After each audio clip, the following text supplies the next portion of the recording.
Hello, everyone. This is Backyard Musings broadcasting live from Apple Valley. I'm Scott. And I'm Steve. And it's nighttime. Mix it up there. I'm Steve. He's Scott. I'm Scott. So we picked up on this story that actually broke 3 weeks ago, and not sure how we missed it. And I didn't see much coverage on the mainstream media covering it. It's a Yakuza agent was caught attempting to sell weapons grade plutonium. Crazy. As a high-level operative was caught attempting to sell weapons grade plutonium and uranium to an undercover federal agent. Well, he thought he was trying to sell to an Iranian general, and it happened to be an undercover agent, right? So this is troubling. I mean, selling weapons grade to Iran. What do you think Iran would do with it? We do not want Iran to have any more uranium. What do you think they do with it? Well, they're trying to create a nuclear weapon. Yeah. Many nuclear weapons, probably. It's not for medical pleasure. reasons. This is not for pleasure. This is for pain. So the Yakuza was a middleman between a leader in an ethnic insurgent group in Burma, wanting the Burma guy was wanting weapons and cash, and the Iranian general's associate wanting the nuclear materials. So the undercover guy proposed as an associate for the Iranian general. Okay. So the Yakuza asked for almost 9 million for the nuclear materials. Plus, he wanted some surface-to-air missiles, M60s, and AK-47s to give to this insurgent group. Right. So the U.S. agents. What a deal! Yeah, what a deal. The U.S. agents were given samples of the nuclear materials as proof of possession. So first it was like photographs and they showed some of the photographs. It was like this round dish, pot, whatever, looked like gravel, brown dirt in there with a meter reading how many rads, and it had like the little thing, the radioactive symbol on the table. I guess you could buy those and set it there to fake it, but they took possession of the samples and they tested them, and sure enough, weapons grade plutonium. So do you think they got it from like Fukushima or something like that? Some of the nuclear reactors in Japan? I don't know, but this is crazy stuff. It's crazy. Uranium drug deals on the hood of a car or whatever. I mean, wherever they did it. I mean, this is just nuts. Well, it spanned 3 years. It started in 2020, and then over the course of 3 years, they finally indicted last month.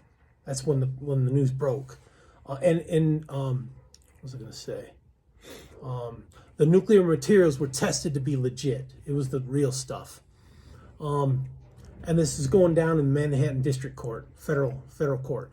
So Yakuza is a transnational crime syndicate, kind of like the Biden crime syndicate. But these people are transnational. Well, Biden's transnational too, right?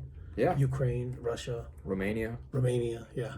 So the countries involved in this, not the governments, but the countries, and this Yakuza, not Biden, Yakuza, were Japan, Thailand, Burma, and Denmark. That's where meetings met, in these different locations. So as part of if Hunter Biden was at any of these. No, maybe that's not. a good question. Yeah.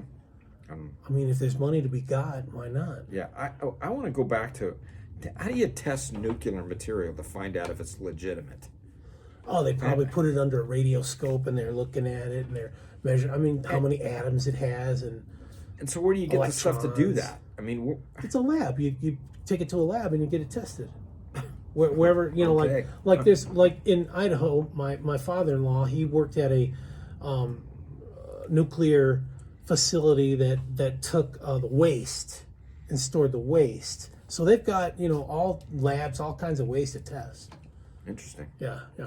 So that's something you could buy on Amazon though. That's you got to have this. Yeah. So gotcha. if it was Yakuza, it might have been Japan. Somehow got the materials. Under 5-finger discount maybe. Yeah. Black market somehow. Yeah. As part of the transaction, Yakuza attempted to sell hundreds of kilograms of methamphetamine and heroin. Hey, let's just throw that in with the drugs, and try and get that circulated.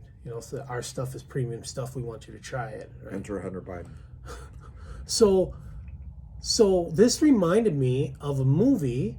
I think it was a Tom Clancy movie where a Jewish pilot had it was in a war, and he had a nuclear weapon, and his plane was shot down, anti-aircraft, and it crashed, and they couldn't find the pilot. And then years later, this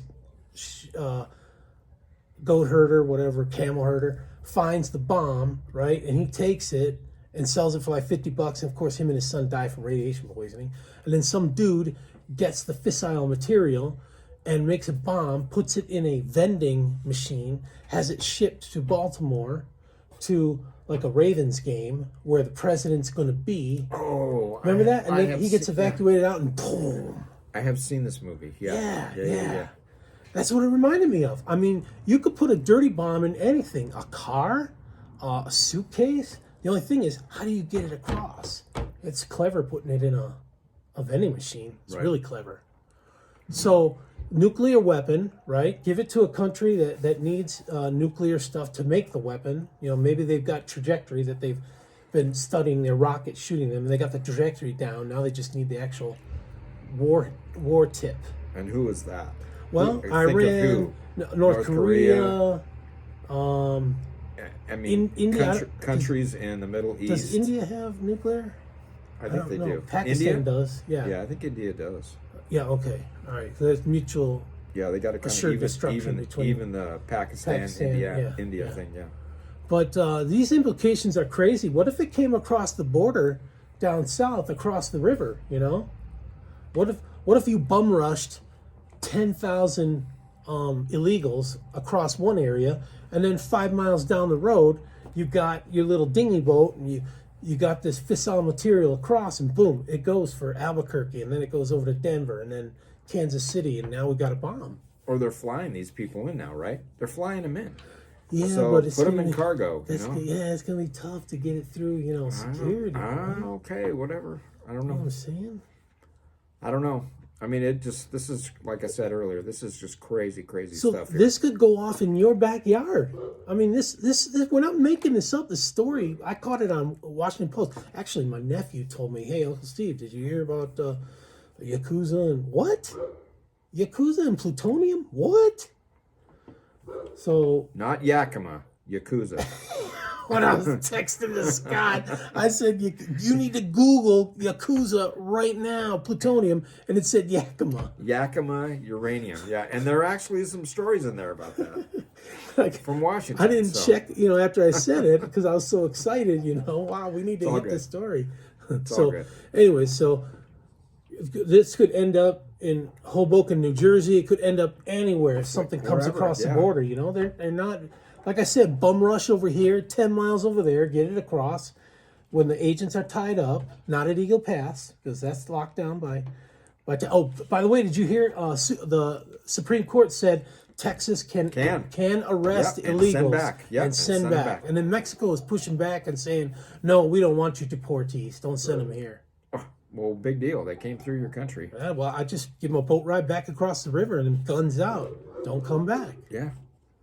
Yeah, so that's big news. Anyways, that's another topic. We appreciate you checking us out tonight. I mean, it's a beautiful night here. We got the lights on up here, so it's nice. Yeah, it's a nice evening here in Apple Valley. So thanks a lot, and we'll talk to you later. Have a great night. Take care. Thank you.